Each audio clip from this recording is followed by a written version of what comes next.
జై గోమాత, జై శ్రీరామ్. అందరికీ జై శ్రీరామ్. మీరు చూడొచ్చు చిన్న చిన్న గోమాతలు, నందీశ్వర్లు, మన గోరక్షకులు తన ప్రాణాలు అడ్డుపెట్టి కసాయి దగ్గర నుంచి కాపాడుకొని జియాగూడ కామధేను గోశాలకు తేవడం జరిగింది.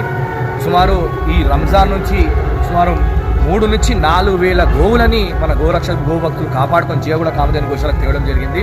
పాపం చిన్న చిన్న గోమాతలు, నందీశ్వరులు, మనం గో రక్షించనే ఈ లోకం సుభిక్షం ఉంటుంది. అలాంటి గోమాత ఈరోజు కషాయం దగ్గర నరకయాతన పడుతున్నాయి. తన మాంసాన్ని దేశవ్యాప్తంగా అమ్మడం జరుగుతుంది కషాయన కొడుకులు. అలాంటి జగన్ నుంచి పాపం తన ప్రాణాలు గోరక్షకు తన ప్రాణాలు అడ్డు పెట్టుకొని కాపాడుకొని జియాగూడకు తేవడం జరుగుతుంది. అలాంటి జియాగూడలో సుమారు ఇప్పుడు 7,000 మించి గోవులు ఉన్నాయి. ప్రతిరోజు 2 నుంచి 3 లక్షల రూపాయలది గడ్డే కావాలి ఇక్కడ. దయచేసి అందరితో నా రిక్వెస్ట్, పాపం మహారాజ్ గారు వీళ్ళంత వరకు సేవ ఇక్కడ చేయడం జరుగుతుంది, ప్రభు మహారాజ్ గారు. కాబట్టి ఆయన షెల్టర్ బి ఇవ్వడం జరిగింది. మనం అందరం దయచేసి